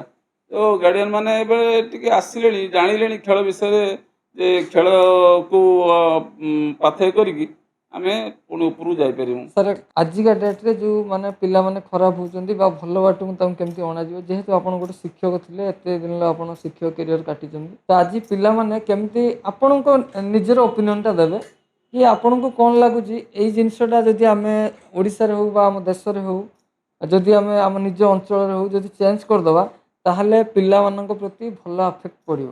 କ'ଣ ଆପଣ ଗୋଟେ ଛୋଟ ଲାଇନ୍ରେ କୁହନ୍ତୁ ଆପଣଙ୍କୁ କ'ଣ ଫିଲ୍ ହୁଏ? ମାନେ ଶାରୀରିକ ପରିଶ୍ରମ ଆମେ ବନ୍ଦ କରିଦେଇଛନ୍ତି ତ। ହୁଁ ହୁଁ ପ୍ରଥମେ ଟିକେ ସକାଳୁ ଭୋରୁ ଉଠନ୍ତୁ, ହୁଁ ଟିକେ ଯୋଗ ବ୍ୟାୟାମ କରନ୍ତୁ। ହୁଁ ଗୋଟେ ରୋଟିନ୍ ଲାଇଫ୍ ଭିତରେ ନ ରହି ଟିକେ ବାହାରକୁ ଆମେ 4ଟା ବେଳେ ଟିକେ ବେଗ ଘରେ ରଖିଦେଇକି ଆସିକି 4ଟାରୁ 6ଟା ପର୍ଯ୍ୟନ୍ତ କୌଣସି ଜାଗାକୁ ଆମେ ଯାଉନଥିଲୁ, ପଡ଼ିଆରେ ଥିଲୁ। ହୁଁ ହୁଁ ତେଣୁ ବର୍ତ୍ତମାନ ସେ ଛୁଆ ପଡ଼ିଆ ଭୁଲିଗଲେଣି। ହୁଁ ହୁଁ। ସକାଳୁ ଟିଉସନ୍, ଆଜିକାଲି ସାର୍ ଆଗରୁ ଆମ ଗାଁରେ କ୍ରିକେଟ ଖେଳ ହୁଏ ଡେଲି। ସକାଳୁ ଟିଉସନ୍, ହଁ 9ଟା ବେଳେ ସେଇ ଡ୍ରେସ୍ ପିନ୍ଧିଥିବେ, ସ୍କୁଲ ଯାଉଛନ୍ତି। ପୁଣି 10ଟାରୁ 4ଟା ଭିତରେ ସ୍କୁଲ ରହିଲେ ବେଗରେ ଥିବ କ'ଣ ଡ୍ରେସ୍, ହୁଁ ହୁଁ ପୁଣି ଚେଞ୍ଜ କରିଦେଲେ ଚାଲିଲେ। ଟିଉସନକୁ ପଳେଇଲେ। ହୁଁ ଆଉ ଖେଳିବେ କେତେବେଳେ? ହୁଁ ଶରୀର କଥା ଚିନ୍ତା କରିବେ ବହୁତ। ମାନେ ଆମେ ଖାଲି ମାର୍କ ଧନ୍ଦା ରହିଲେ କେମିତି ଅଧିକା ମାର୍କ ରହିବ, ହୁଁ ହୁଁ। କ'ଣ ଯେତେ ଟିଉସନ ହେଲେ ସେତେ ଅଧିକା ମାର୍କ ରହିବ? କେବେ ହବନି। ସାର୍ ଖେଳ ବିନା ମାନେ ଆମର ଇଠାଇ ଥିଲେ ହୁଁ ହୁଁ ତୁଷାରକାନ୍ତ ବଳ, ସେ ଆମ ଉପର ବ୍ୟାଚରେ ପଢ଼ୁଥିଲେ। ମୋର ଫୁଟବଲ ଗୁରୁ ସିଏ। ହୁଁ ହୁଁ 2-4ଟା ବ୍ୟାଚ୍ ଉପରେ, ହୁଁ ହୁଁ କିନ୍ତୁ ମତେ ଶିଖାନ୍ତି ସେ ଫୁଟବଲ। ଖେଳିକି ଆସିକି ଏଇ ଯୋଉ କୋପଟି ବ୍ୟାଙ୍କ ହୁଁ ହୁଁ ହୁଁ ସେଇଠି ମୁଁ ଟିଉସନ ହେଇକି ଗଲାବେଳକୁ ସନାତନ ସାର୍ ପାଖରୁ ସେ ଶୋଇଥିବେ। ଇଠା ପଢୁନ କି? ଆଉ ପଢିତେ ଇଚ୍ଛା ହଉନି।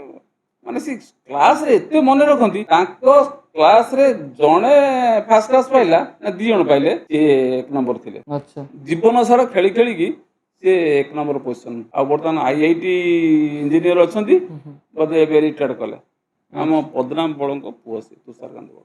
ଆଚ୍ଛା ଏ ସୁନ୍ଦର, ମାନେ କ୍ରୀଡ଼ାକୁ ନେଇକି ପାଠ କ୍ଲାସରେ ବହୁତ କଥା ମନେ ରଖନ୍ତି ସେ। ହୁଁ ହୁଁ ହୁଁ। ଆଉ ମନେ ବି ରହିବ। ସାର୍ ଖେଳ ବିନା ଯଦି ଆମେ ଭଲ ପାଠ ପଢ଼ିବା ବା ଭଲ ବହୁତ ଉପରକୁ ଯାଇକି ପାଠ ଯେଉଁ ପଢ଼ୁଛନ୍ତି ପିଲାମାନେ, ତାର ଯେଉଁ ଫ୍ୟୁଚରଟା, ମାନେ ଖାଲି ଚାକିରି କରିଦେଲେ ପଇସା ଇନକମ୍ କରିଦେଲେ ତ ହେବନି ନା। ଆମକୁ ସୁସ୍ଥ ରହିବା ପାଇଁ ହେଲେ ନିହାତି ଖେଳର ଆବଶ୍ୟକ, ମୁଁ ୱାର୍କଆଉଟ୍ର କହିଛି ଆବଶ୍ୟକ। ସେଟା ପ୍ରଥମେ ଶରୀର ସୁସ୍ଥ ଦରକାର, ହଁ ତାପରେ ମନ ସୁସ୍ଥ ହବ। ବାସ୍। ତ ଆମ ପାଖରେ ଯେତେ ପଇସା ଥିଲେ କ'ଣ ହେବ ଯଦି ଆମ ଶରୀର ସୁସ୍ଥ ନାହିଁ? ସୁସ୍ଥ, ଜଣେ ବୟସ୍କ ଲୋକ ମେଡିକାଲରେ ଥିଲେ, ହୁଁ ତା ପାଖରେ ବହୁତ ପଇସା ଥିଲା, ବହୁତ ଗାଡ଼ି ଘୋଡ଼ା ଥିଲା। ସେ ସେଦିନ ଗୋଟେ ଧଳା ଡ୍ରେସଟେ ପିନ୍ଧିକି ଗୋଟେ ସାକ୍ଷାତକାର ଦେଇଥିଲେ। କହିଲେ ପୋଷାକର ଗନ୍ତାଘର ମୁଁ, ହୁଁ ମୋ ବର୍ତ୍ତମାନ ପୋଷାକ ନାହିଁ, ମୁଁ ଗୋଟେ ଧଳା ଡ୍ରେସ୍ ପିନ୍ଧିଛି। ଆଉ ଯୋଉ ଗାଡ଼ି ଗୁଡ଼ା ମୋ ପାଖରେ ମାନେ ଭର୍ତ୍ତି ହେଇଥିଲା, ବର୍ତ୍ତମାନ ଗୋଟେ ହୁଇଲ ଚେୟାରରେ ମୁଁ ସେ 3 ଚକିଆ ଗାଡ଼ିରେ ଗୋଟେ ଅଛି। ଆଉ କୌଣସି ପଇସା ମୋର ଆଉ କାମ କରୁନାହିଁ। ଏମିତି ପରିସ୍ଥିତି ଆସିବ। ତେଣୁ ଆମେ ଯଦି ଶରୀରକୁ ନ ଜଗିବା, ଏ ପଇସା ଏଇ ଗାଡ଼ି ଘୋଡ଼ା କିଛି କାମରେ ଆସିବ ନାହିଁ। ଆସିବ ନାହିଁ। ଠିକ୍ ଅଛି ସାର୍। ତ ବହୁତ ଭଲ କଥା କହିଲେ। ତ ଏଇ କଥାକୁ ସମସ୍ତେ ଫଲୋ ଅପ୍ କରିବା ନିହାତି ଦରକାର। ଆଜିକା ଜେନେରେସନ୍ର ପିଲାମାନେ ଫଲୋ କରିବା ସହିତ ତାଙ୍କ ଗାର୍ଡ଼ିଆନ୍ସ ମାନେ, ଅଭିଭାବକ ମାନେ ନିଶ୍ଚିତ ଭାବରେ ଫଲୋ କରିବା ଦରକାର। ପିଲାଙ୍କୁ ନିଶ୍ଚିତ ଏସବୁ ନିଶ୍ଚିତ। ସ୍କୋପ୍ରେ ତାଙ୍କୁ ଭାଗ ନେବା ପାଇଁ ସେମାନେ କହିବା ଦରକାର ବା ତାଙ୍କୁ ସପୋର୍ଟ କରିବା ନିହାତି ଦରକାର। ମୁଁ ଠିକ୍। ମୋର 63 ବର୍ଷ। ଆଜ୍ଞା। ମୁଁ ତ ଲାଗୁନାହିଁ ଆପଣଙ୍କୁ 63 ହେଲାଣି ବୋଲି। ମୁଁ ଏପର୍ଯ୍ୟନ୍ତ ସୁସ୍ଥ ଅଛି। ମୁଁ ଡେଲି ବ୍ୟାଡ଼ମିଣ୍ଟନ କୋର୍ଟକୁ ଯାଏ। ଆଚ୍ଛା ଯେ କିଛି ସମୟ ପିଲା ମୋତେ କୁହନ୍ତି ଯେ ସାର୍ ଆସିଲେ ହେଲମେଟ୍ ପିନ୍ଧି ପକ। ହଁ ହଁ ହଁ। ମାନେ ଏତେ ପାୱାର ସଟ୍ ବି ମୁଁ ଏପର୍ଯ୍ୟନ୍ତ ମାରିପାରୁଛି। ଆଚ୍ଛା ଛୁଆ ଆସିକି କହେ "ଏ ସାର୍ ଆସିଲେ ପିଟି ପକେଇବେ, ହେଲମେଟଟା ପିନ୍ଧି ପକ"। ଆଚ୍ଛା ଆଚ୍ଛା। ମାନେ ବହୁତ ଭଲ ଲାଗେ। ହଁ ହଁ। ମୁଁ ଏପର୍ଯ୍ୟନ୍ତ ମାନେ ପୁରା ଭଲ ମାନେ ଖେଳି ପାରୁଛି। ହଁ ହଁ। ତେଣୁ କିଛି ଅସୁବିଧା, ଯଦି ଖେଳ ଜାରି ରଖିବ ଜୀବନ ସାରା ଖେଳିପାରିବ, କିଛି ସେମିତି ଅସୁବିଧା ବଡି ସେମିତି ଆକ୍ଟିଭ ହେଇକି ନାହିଁ। ରହିଥିବ। ସେଇଭଳିଆ ଆକ୍ଟିଭ ହେଇ ସାର୍ ରହିଥିବ। ଆମ ଇଣ୍ଡିଆରେ ଲୋକମାନେ ଯେମିତି ଗୋଟେ 50-60 ବର୍ଷ ହେଇଗଲେ ଅଧିକାଂଶ ଲୋକ ଗୋଟେ ଏଜେଡ୍ ଭଳି ଲାଗନ୍ତି, କିନ୍ତୁ ଆଉଟ୍ ଅଫ୍ କଣ୍ଟ୍ରିରେ ତ ସେଇ 60-70 କ୍ରସ୍ କରିଯାଇଥିବା ଲୋକ ସିଏ ଯେମିତି ମାନେ ଆସନ୍ତି, ତାଙ୍କ 40 ଜଣଙ୍କୁ ଲାଗେନି ଯେ ତାଙ୍କୁ 60-70 ବର୍ଷ ହେଇଯାଇଥିବ। ଜାପାନର ଲୋକ ହଁ ସକାଳେ ପରିଶ୍ରମ କରି ଯାଆନ୍ତି, ହଁ। ସ୍କୁଲରୁ ଆସିକି ବା ଚାକିରିରୁ ଆସିକି ପୁଣି ପରିଶ୍ରମ କରୁଥାନ୍ତି। ଆଚ୍ଛା। ଆମ ଲୋକ ଠିକ୍ ଉଲଟା, ମାନେ ମୋବାଇଲ ଧରିକି ବସିଯାଆନ୍ତି। ହଁ ଚାକିରିର ବି ସେ ତା ଭିତରେ ବି ଟିକେ ମୋବାଇଲ ଦେଖନ୍ତି।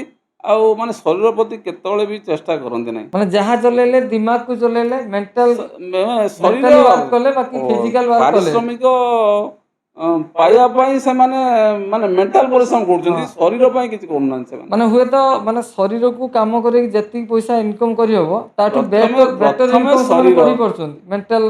ପ୍ରତିଦିନ ଶରୀର କଥା କିଛି ସମୟ ପାଇଁ ଚିନ୍ତା କଲେ ଜଣେ ହଁ ସୁସ୍ଥ ରହିପାରିବ। ହଁ। ଆମେ ତ ଖେଳ ରିଲେଟେଡ୍ ବହୁତ କଥା ହେଲେ। ତ ବର୍ତ୍ତମାନ ମୁଁ ସାର୍ ପଚାରିବି ଆପଣଙ୍କର ମାନେ ଫ୍ୟାମିଲି ମେମ୍ବର୍ସ, ଫ୍ୟାମିଲି ଆଡ଼କୁ ଟିକେ ଯିବା। ଘରେ ସବୁ କିଏ କିଏ ସାର୍ ଅଛନ୍ତି? ମୁଁ ଗୋଟେ ବଡ଼ ଫ୍ୟାମିଲିରୁ ଆସିଛି। ମୋର 4ଟା ସାଆନ୍ତ, 10ଟା ବାପା ଥିଲେ। ଆଜ୍ଞା। ମୁଁ ସେଇ ଫ୍ୟାମିଲିରୁ ଆସିଛି ଯୋଉଠି ସହନଶୀଳତା ଶିଖିଛି। ଆଚ୍ଛା ଦଣ୍ଡ ସେମାନେ ଦେଇଛନ୍ତି ଆମକୁ, ଆମେ ଭୟ ଥିଲା ସେତେବେଳେ। ଏବେ ଏବେ ଆମେ 2 ଭାଇ 3 ଭଉଣୀ, 3 ଭଉଣୀ ବାହା ହେଇଛନ୍ତି, 2 ଭାଇ ଆଉ ଆମ ସାନ ଭାଇର 2ଟି ଝିଅ, ହୁଁ ହୁଁ, ମୋର 2ଟା ପୁଅ। ଆଜ୍ଞା ଆଉ ମା ଅଛନ୍ତି, ବାପା ନାହାନ୍ତି। ବାପା ମୋତେ ଗୋଟେ ଦିନ କେବେ ମାରି ନାହାନ୍ତି, ଆଚ୍ଛା ଗୋଟେ ଦିନ ମାରି ନାହାନ୍ତି। ଆପଣ ମାନେ କେବେ ବଦମାସ ମୁଁ କରିନାହାନ୍ତି? ମୁଁ ମାଡ଼ ଖାଇନାହିଁ ହଁ ହଁ, ବାପାଙ୍କ ପାଖରୁ। ଆଉ ଯାହା ହଉ ବାପା ସ୍ୱର୍ଗରେ ଅଛନ୍ତି। ଆଜ୍ଞା ବାପାଙ୍କ ଆଶୀର୍ବାଦରୁ ମୁଁ ଚାକିରି ପାଇଛି। ସମସ୍ତେ କହନ୍ତି ସେ କଥା, ତୋ ବାପାଙ୍କ ଆଶୀର୍ବାଦ ସେଟା। ଆଚ୍ଛା ଯାହା ହଉ ସେ ମାନେ ଭଗବାନଙ୍କ ଦୟାରୁ ଯାହା ବର୍ତ୍ତମାନ ଅଛି, ମୁଁ ଖୁବ୍ ଭଲରେ ଅଛି। ଆଉ ତ ଭଗବାନଙ୍କର ଆଶୀର୍ବାଦ ଆଉ ସେ ପୂର୍ବପୁରୁଷ ମାନେ ତାଙ୍କର ବି ଆଶୀର୍ବାଦରେ ଆପଣ ଠିକ୍ ଠାକ୍ ଅଛନ୍ତି ଆଉ ରହିବେ ମଧ୍ୟ। ଆଉ ମାନେ ଘରେ ସାର୍ ତ ମେମ୍ବର ମୁଁ ପଇସା କଥା ଚିନ୍ତା କରେ ନାହିଁ। ଆଜ୍ଞା ମୋ ବ୍ୟାଙ୍କ ବାଲାନ୍ସ ନିଲ୍ ହୁଁ ହୁଁ ମାଇନସ୍ ଥିବ। ହୁଁ ହୁଁ ମୁଁ ସେ କଥା ଚିନ୍ତା କରେ ନାହିଁ। ମୁଁ ଜାଣିଛି ଯେ ପରିଶ୍ରମ କରିଛି ବା କାହାର କିଛି ଉପକାର ଯଦି କରିଛି, ସେଟା ଭଗବାନ ଜାଣିଛନ୍ତି, ଭଗବାନ ତାଙ୍କର ବିଚାର ଫଳ କରିବେ। ଦେବେ ନିଶ୍ଚିତ। ହୁଁ ହୁଁ ସେଇ ଭରସା ଅଛି, ତେଣୁ ସେଇଭଳିଆ ଚାଲିଛି, ଦେଖିବା କ'ଣ ହେଉଛି। ଆଚ୍ଛା ଆଉ ସାର୍ ଆପଣଙ୍କ ଲାଇଫରେ ଆପଣଙ୍କର ଗୋଟେ ସବୁଠୁ ଗୋଟେ ମେମୋରେବୁଲ୍ ଦିନ ଯେଉଁଦିନ ଗୋଟେ ମାନେ ସକ୍ ହେଇଯାଇଥିଲେ ମାନେ ଆଶ୍ଚର୍ଯ୍ୟ ହେଇଥିଲେ ଗୋଟେ ଖୁସି ଆପଣଙ୍କୁ ମିଳିଥିଲା ସେ ଦିନଟା ସାର୍ କହିବେ ଟିକେ? ମୁଁ ମୋର ଗୋଟେ ମୁଁ ପତଳା ଟୁଟୁ ଆଉ ଜଣେ ମୋଟା ଟୁଟୁ ଅଛି। ଆଚ୍ଛା ଆମ ଗାଁରେ ବି ତାଙ୍କ ଘର ବହୁତ ସାଙ୍ଗ ମୋର, ତାର ସେ ଆଚ୍ଛା ତାକୁ ମୋଟା ଟୁଟୁ, ମୋତେ ପତଳା ଟୁଟୁ ଡାକନ୍ତି। ମୋ କ୍ଲାସମେଟ୍ ବେଶୀ। ମୁଁ ଥରେ ଅଗଷ୍ଟ 13ରେ ମୋତେ କହିଲା, ଟୁଟୁ ଟିକେ ମୋତେ ଜ୍ୱର ଜ୍ୱର ଲାଗୁଛି କାହିଁକି। ମାନେ ଏଇ ଅଗଷ୍ଟ ତେର? ନା ନା, ସେ ଯେତେବେଳେ ଅଗଷ୍ଟ 13, ଗୋଟେ ଅଗଷ୍ଟ 13 ଥିଲା, ଆଚ୍ଛା ମୁଁ ଈଶ୍ୱରପୁରରେ ଚାକିରି କରୁଥିଲି ଆଚ୍ଛା ସେତେବେଳେ। ଆଚ୍ଛା ଆଉ କହିଲା ମୋର ଟିକେ ଜ୍ୱର ଜ୍ୱର ଲାଗୁଛି। ମୁଁ କହିଲି ଔଷଧ ଟିକେ ଖାଇଦେ, ଏଇ ଔଷଧ। ନା ମୁଁ ଔଷଧ ଖାଇସାରିଲିଣି, ଟିକେ ବେହେରା ବାବୁ କତିକି ଯିବି। ମନେ ହଉ କାଲି ଯିବି ବେହେରା ବାବୁ। 14 ତାରିଖ ଦିନ ସେ ବେହେରା ବାବୁ କତିକି ପାଖକୁ ଗଲେ, ବେହେରା ବାବୁ ତାକୁ ପଠେଇଦେଲେ କଟକ। ସିଧା କହିଲେ ଯାହା ଟିକେ କଟକରେ ଦେଖେଇଦେବୁ। ମୁଁ ଅଗଷ୍ଟ 15ରେ ଫେରୁଛି ଈଶ୍ୱରପୁରରୁ, ଗାଁପଡ଼ା ପାଖରେ ମୋତେ ଗୋଟେ ଲୋକ କହିଲା, ତୋ ସାଙ୍ଗ ଯିଏ ଗୋଟେ ମୋଟା ଟୁଟୁ ଥିଲେନି, ହୁଁ ହୁଁ ମାନେ ତା କଥା ଶୁଣିକି ମୁଁ କହିଲି କ'ଣ ଗୋଟେ ହେଇଗଲା କି, ତା ଡେଡ୍ ବଡି ଆସୁଛି। ମାନେ ଏତେ ମୋ ସାଇକେଲ ଫାଇକେଲ କୁଆଡ଼େ ପଡ଼ିଲା ସେଠି, ମାନେ ଏତେ ଦୁଃଖ ଲାଗିଲା ସେତେବେଳେ। ମୋ ଜ୍ୱର ହେଇଥିଲା, ସାମାନ୍ୟ ଜ୍ୱର। ସେଇଟା ସେ ଜୀବନ, ସେଇ କଥାଟା ମୁଁ କେବେ ଭୁଲି ପାରିବିନି। ଅଗଷ୍ଟ 15 ତାର ମୋର ବିଚ୍ଛିନ୍ନ ହେଇଗଲା। ସେଇଟା ଆଚ୍ଛା ବହୁତ ମାନେ ଦୁଃଖ ଦେଇଥିଲା ମୋତେ ମୋ ଜୀବନ ପାଇଁ। ଆଚ୍ଛା ମାନେ ଏଇଟା ଥିଲା ଦୁଃଖ ସକଟା। ମୁଁ ସାର୍ ଆପଣଙ୍କୁ ପଚାରିଥିଲି ମାନେ ଖୁସିଟା ମାନେ କେଉଁଦିନ ଗୋଟେ ଆଶ୍ଚର୍ଯ୍ୟଜନକ ଖୁସି ଆପଣଙ୍କୁ ମିଳିଥିଲା। ଠିକ୍ ଅଛି, ଆପଣ ଆଗେ ଆମ ସହିତ ଦୁଃଖଟା ସେୟାର କଲେ, ତ କୁହନ୍ତୁ ଆଉ କେଉଁ ଗୋଟେ ଦିନ ବହୁତ ଖୁସି ହେଇଯାଇଥିଲେ, ମାନେ ଆଶ୍ଚର୍ଯ୍ୟ, ମାନେ ଆପଣ ଭାବିନଥିବେ, ଏକ୍ସପେକ୍ଟେସନ୍ କରୁନଥିବା ଜିନିଷ ଆପଣଙ୍କୁ ଗୋଟେ ମିଳିଯାଇଥିଲା? ଆମେ ସେ ଫୁଟବଲ ଖେଳୁଥିଲେ, ଭଲିବଲ ଖେଳୁଥିଲେ, ହୁଁ ହୁଁ ଜଣେ ଆସିକି ମୋତେ କହିଲେ, ଟୁଟୁ ଆମର ଜଣେ ସିନିୟର ସାର୍, ସେ 2 ଦିନ ପରେ ତୋର ଗୋଟେ ପୋଷ୍ଟିଂ ହେଇଯିବ। ଆଚ୍ଛା ମୋର ବିଶ୍ୱାସ ହେଲାନି, କାହିଁକିନା ବହୁତ ଛୁଆ ସେତେବେଳେ ଇଣ୍ଟରଭ୍ୟୁ ଦେଇଥିଲେ। ମୁଁ କହିଲି ନା, କାହିଁକିନା ମୁଁ 2-4 ଦିନ ଆଗରୁ ଯାଇଥିଲି, ଯେ ଯେଉଁ ଭଳିଆ ଗାଡ଼ି ଫାଡ଼ି ଧରି ବୁଲୁଥିଲେ, ପଇସା ପତ୍ର ଚାଲିଥିଲା, କହିଲେ ଆମେ ପଇସା ଦେଇଦେଛୁ, ଇଏ କରୁଛୁ। ଆଉ ମୋର ବିଶ୍ୱାସ ହେଉନଥିଲା। ମୁଁ ଶନି ମନ୍ଦିର ଗୋଟେ ଯେଉଁ କେଉଁଠି କୋଲ୍ହରେ, ସେଠିକି ତା ପରଦିନ ଗଲି। ସେ କହିଲେ, ମୁଁ ସେତେବେଳେ ମ୍ୟାରେଜ୍ କରିସାରିଥାଏ। ହୁଁ ହୁଁ ସେ କହିଲେ ଯେ ତୁମର ଏ ଅଳ୍ପ ଦିନ ଭିତରେ 2ଟା ସଫଳତା ଅଛି।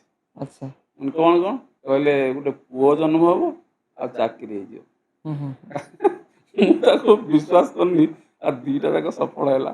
ସେ ଆଚ୍ଛା ତ ସେଦିନ ବି ସକ୍ ହେଇଯାଇଥିଲେ ବହୁତ ମାନେ ମାନେ ଖୁସି। ହଁ ହଁ ମୁଁ ତାଙ୍କୁ ତାପରେ ଦେଖା କରିବାକୁ ଯାଇଥିଲି, ତାଙ୍କ ଘରେ ଆଚ୍ଛା ଦେଖା କରିକି ଆସିଲି। ସେ ଏବେ ଅଛନ୍ତି ନା ନା? ନା ନା, ନାହାନ୍ତି।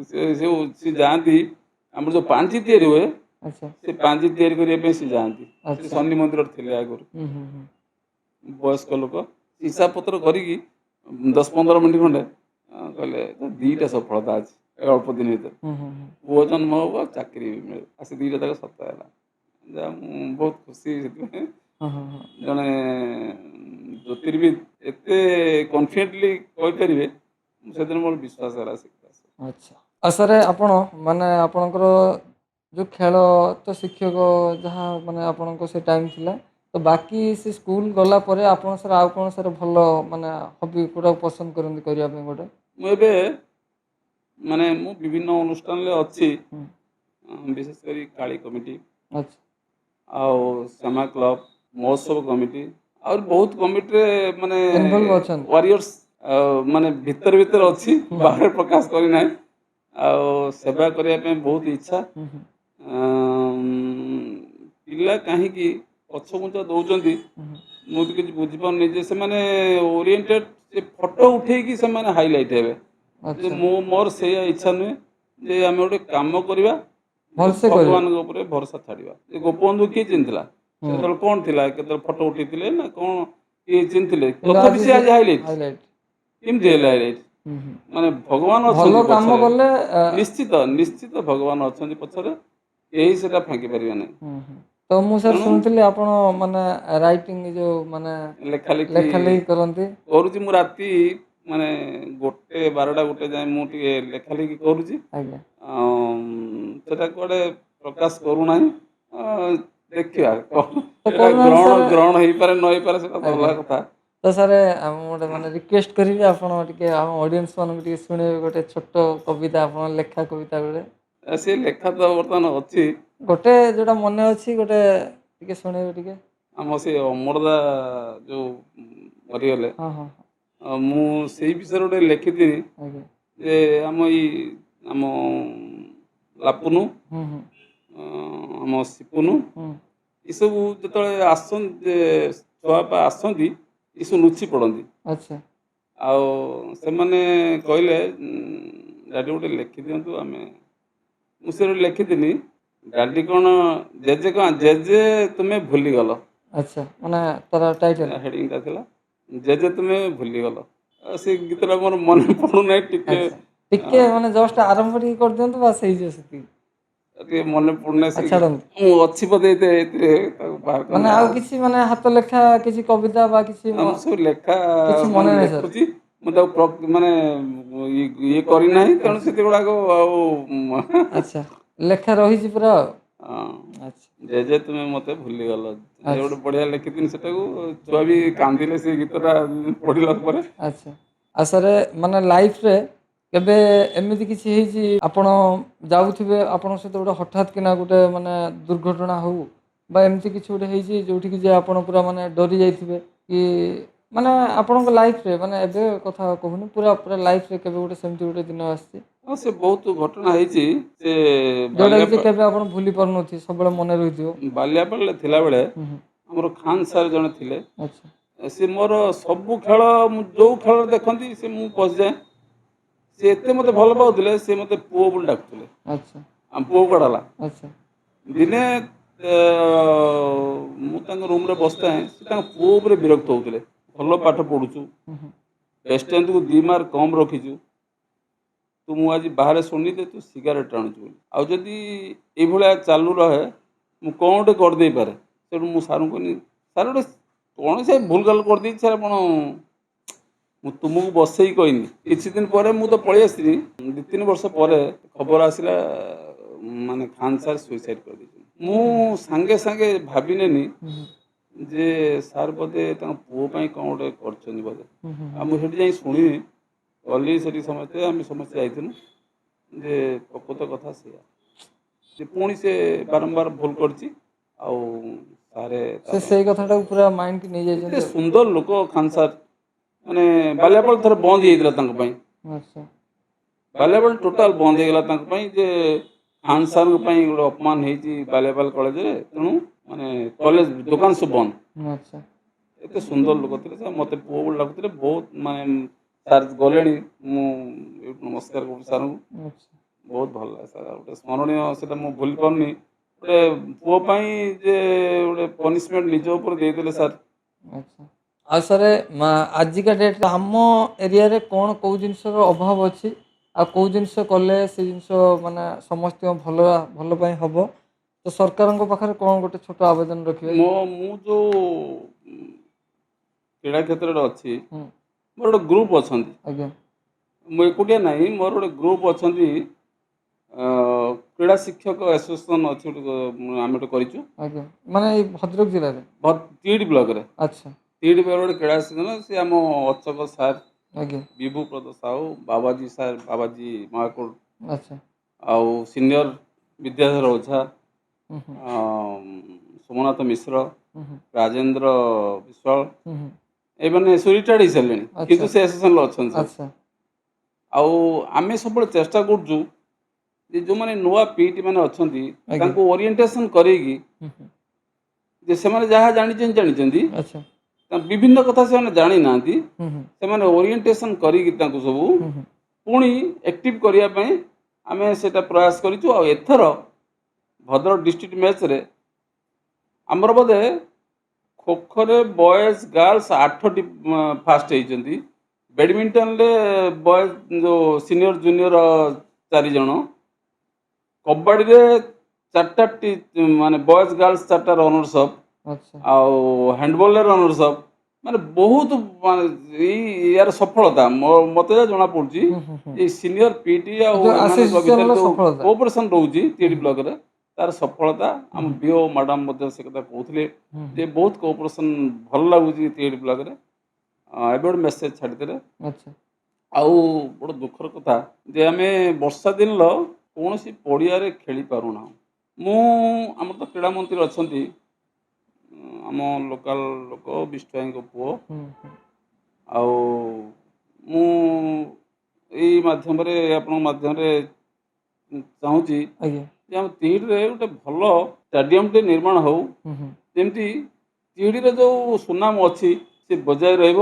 ହୁଁ ହୁଁ ମାନେ କ୍ରୀଡ଼ାବିତ ଅଛନ୍ତି, କ୍ରୀଡ଼ା ଶିକ୍ଷକ ଅଛନ୍ତି, ପଡ଼ିଆର ଅଭାବ ହଁ ଯେ ଯେଉଁଥିପାଇଁ ଆମେ ସବୁଦିନ ବର୍ଷ ସାରା ଗୋଟେ ଜାଗାରେ ଆମେ ଖେଳିପାରୁନାହୁଁ। ହୁଁ ହୁଁ ହୁଁ ଆଉ ଆମେ ଗତ ବର୍ଷ ଯେତେବେଳେ ଏନ୍ଏସି ହେଲା ସବୁ ଇଣ୍ଡୋର ଷ୍ଟାଡ଼ିୟମ୍ ସବୁ ଚାରିଆଡ଼େ ହେଲା, ହୁଁ ହୁଁ ଆମେ ଯାଇଥିଲୁ କଲେକ୍ଟର ପାଖକୁ ଯେ ସେଠି ଆମ ଡିଏସ୍ଓ ଡିଷ୍ଟ୍ରିକ୍ଟ ସ୍ପୋର୍ଟସ ଅଫିସର କହିଲେ ଯେହେତୁ ତୁମର ଏନ୍ଏସି ନାହିଁ ତୁମର ଇଣ୍ଡୋର ଷ୍ଟାଡ଼ିୟମ୍ ହୋଇପାରିବ ନାହିଁ। ଆଚ୍ଛା ଯାହା ହଉ ଭଗବାନ ଦୟାରୁ ଏଥର ଏନ୍ଏସି ହେଇଯାଇଛି। ହୁଁ ହୁଁ ଆଉ କ୍ରୀଡ଼ାମନ୍ତ୍ରୀ ମହୋଦୟ ଭାବୁଛି ନିଶ୍ଚୟ ଆମ ଆପଣ ଆଶା ପୂରଣ କରିବେ।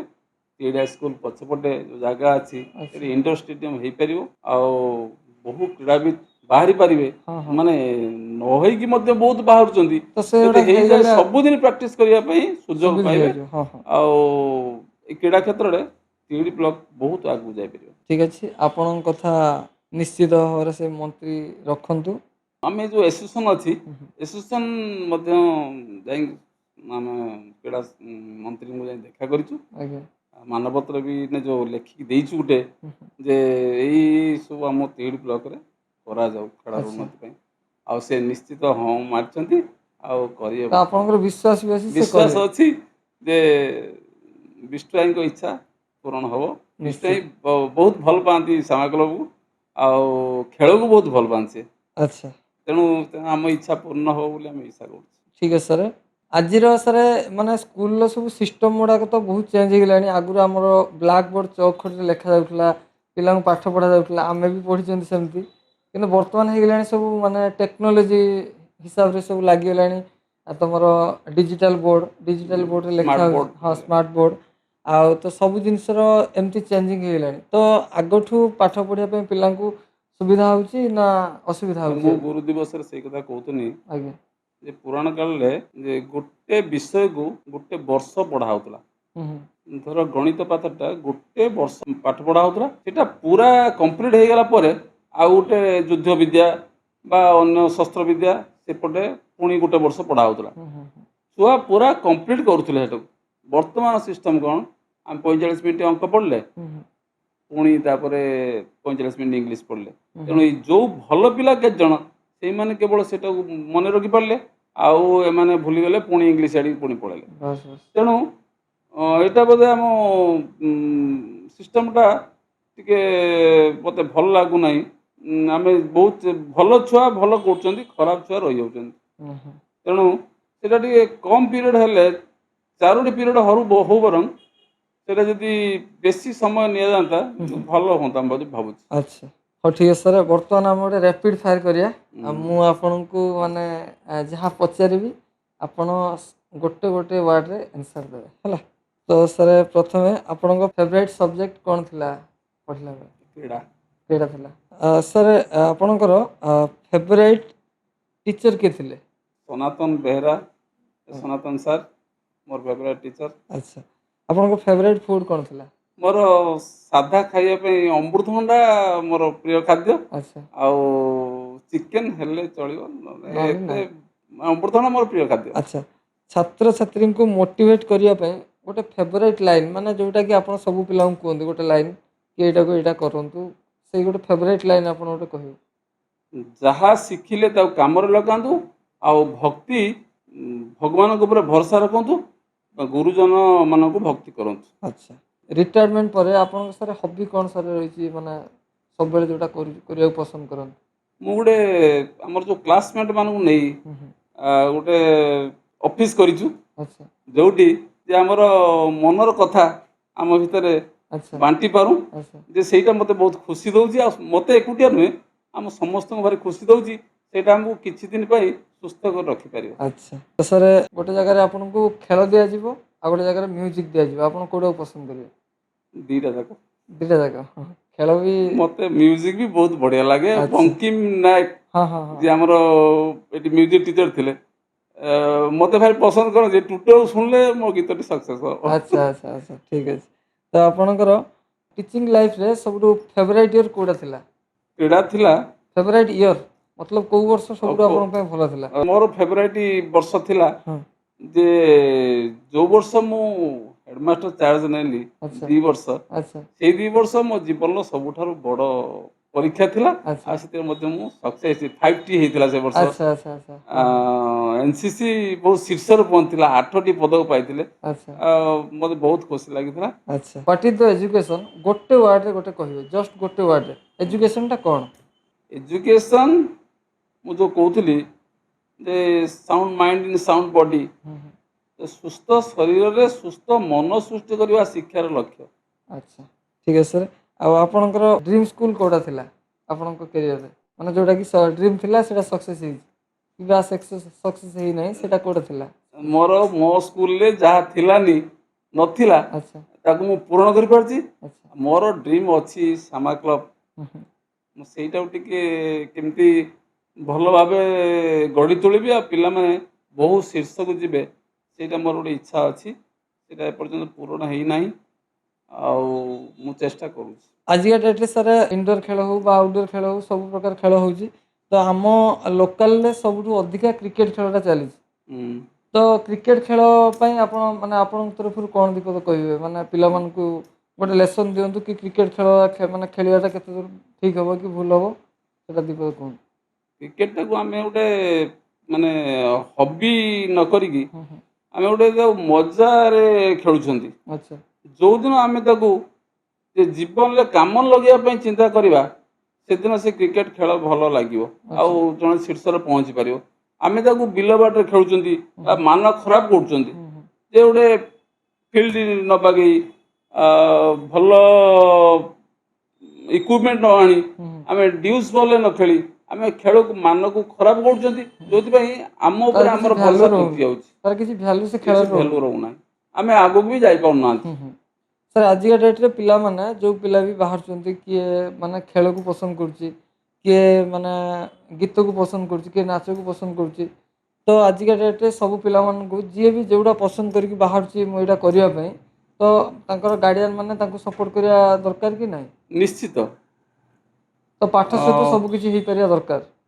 ମହେଶ୍ୱତା ରାୟ ତାଙ୍କ ବାପା ଥରେ ଏଠିକି ସାମା କ୍ଲବକୁ ଆସିଥିଲେ ସେ କହିଲେ ଯେ ମୋ ଝିଅ ଚାହିଁଲା ଯେ ଫିଲ୍ମ ଲାଇନ୍କୁ ଯିବା ପାଇଁ ମୁଁ ସାଙ୍ଗେ ସାଙ୍ଗେ ତାଙ୍କୁ ଅର୍ଡ଼ର ଦେଇଥିଲି ଯେ ଯାହା ମନ ହେଉଛି ସେୟା କର। ପିଲାର ଯଦି ଇଚ୍ଛା ଥାଏ ଜଣେ ଆର୍ଟିଷ୍ଟ ହେବା ପାଇଁ ତାକୁ ସେଥିରୁ ବାହାର କରିବା ଠିକ୍ ନୁହେଁ। ସେ ଜଣେ ଆର୍ଟିଷ୍ଟ ହଉ ତାର ଇଚ୍ଛା ଅଛି ଆଉ ତାକୁ ଆମେ ବାହାର କରିକି ଯେ ଖେଳ ଲାଇନ୍ରେ ଦେବା ତାକୁ ନେଇକି କହିବା ନା ତୁ ମ୍ୟାଥମେଟିକ୍ସ ପଢ଼ ସିଏ ବହୁତ ମନ ଦୁଃଖ କରିବ ଆଉ ତାକୁ ମାନେ ଧୀରେ ଧୀରେ ହବ କିନ୍ତୁ ଏଇଟା ତାର ମନକୁ निजर ମାରିବା इच्छा କଥା ନୁହେଁ। शक्ति जोड़ा थाए ଯାହା ଇଚ୍ଛା ହେଉଛି ତାକୁ ସେଇ ଲାଇନ୍ରେ ଛାଡ଼ିବା ଉଚିତ। ठीक है सर बहुत बहुत धन्यवाद तो आपण आम कथा रक्षा करके आसिले हमर ए प्रोग्राम को आसिले ନା ଯାହା ହଉ ମୁଁ ଛାତ୍ରମାନଙ୍କୁ ପ୍ରଶ୍ନ ପଚାରେ ଆଜି ମୋର ଜଣେ ଛାତ୍ର ମୋତେ ପ୍ରଶ୍ନ ପଚାରିଲେ ବହୁତ ଭଲ ଲାଗିଲା ଆଉ ବହୁତ ବହୁତ ଧନ୍ୟବାଦ ରାଜେଶ ମୋର ସ୍ନେହର ରାଜା ଯାହା ହଉ ବହୁତ ଭଲ ଲାଗିଲା ମୋତେ ଡାକିଥିବାରୁ ठीक है सर ରହିଲି नमस्कार। ନମସ୍କାର।